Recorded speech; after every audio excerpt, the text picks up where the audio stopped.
Hi friends, ಎಲ್ಲರೂ ಹೇಗಿದ್ದೀರಾ? I hope ನೀವೆಲ್ಲ ಚೆನ್ನಾಗಿದ್ದೀರಾ ಅನ್ಕೊಂತೀನಿ. ಬೆಳಗ್ಗೆ ಎದ್ದು ಸ್ವಲ್ಪ ಅವಲಕ್ಕಿ ಮಾಡೋಣ ಅಂತ ಅವಲಕ್ಕಿ ಮಾಡ್ಕೊತಾ ಇದ್ದೆ. ನನ್ನ ಮಗಳು ಈ ಥರ ಮಲ್ಕೊಂಡಿದ್ಲು. ಅವಳಿಗೆ ಬೆಡ್ಶೀಟ್ ಎಲ್ಲ ಹಾಕ್ಬಿಟ್ಟು ಅವ್ರ ಅಪ್ಪ ಹೋಗಿದ್ದರು. ತಿಂಡಿ ಎಲ್ಲ ಮುಗಿಸ್ಕೊಂಡು ಅದಾದಮೇಲೆ ಸ್ವಲ್ಪ ಸಂಡೆ ಅಂತ ಹೇಳ್ಬಿಟ್ಟು ತಲೆ ಕೂದಲಿಗೆ ಸ್ವಲ್ಪ ಚೆನ್ನಾಗಿ ಎಣ್ಣೆ ಹಾಕೋಣ ಅಂತ ಎಣ್ಣೆ ಹಾಕ್ಕೊಳ್ತಾ ಇದ್ದೆ. ಎಣ್ಣೆ ಎಲ್ಲ ಚೆನ್ನಾಗಿ ಹಾಕ್ಬಿಟ್ಟು ಅದಾದಮೇಲೆ ನನ್ನ ಮಗಳಿಗೆ ಸ್ವಲ್ಪ ಮೆಡಿಸನ್ ಕೊಡೋಣ ಅಂತ ಹೇಳ್ಬಿಟ್ಟು ಮೆಡಿಸನ್ ಕೊಡ್ತಾಯಿದ್ದೆ. ಅವಳಿಗೆ ಮೆಡಿಸನ್ ಕುಡಿಯೋದಂದರೆ ಇಷ್ಟ ಇಲ್ಲ ಮೊದಲೇ.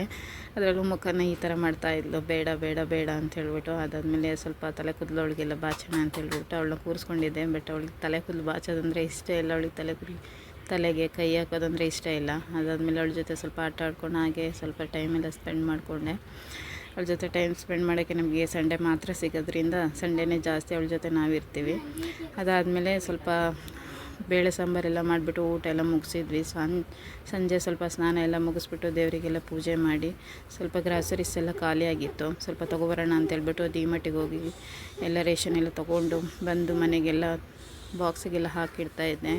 ಮತ್ತು ಸಂಡೇ ದಿನವೇ ಮಾಡಿಕೊಂಡ್ರೆ ಒಳ್ಳೆಯದಾಗುತ್ತೆ, ಮತ್ತು ಬಾಕಿ ದಿನ ಟೈಮ್ ಸಿಗಲ್ಲ. ಹಾಗಾಗಿ ನನ್ನ ಮಗಳಿಗೆ ಈ ಥರ ಅವರಪ್ಪ ಟೊಪ್ಪಿನ ಉಲ್ಟಾ ಹಾಕ್ಬಿಟ್ಟಿದ್ರು. ಅವಳಿಗೆ ತುಂಬ ನಗು ಬರ್ತಾಯಿತ್ತು. ಅದಾದಮೇಲೆ ಊಟ ಎಲ್ಲ ಮುಗಿಸಿ ನನ್ನ ಮಗಳಿಗೆ ಮೆಡಿಸನ್ ಕೊಟ್ಟು ಮುಗಿಸಿದ್ವಿ. ಎಲ್ಲರೂ ವೀಡಿಯೋಕ್ಕೆ ಲೈಕ್ ಮಾಡಿ.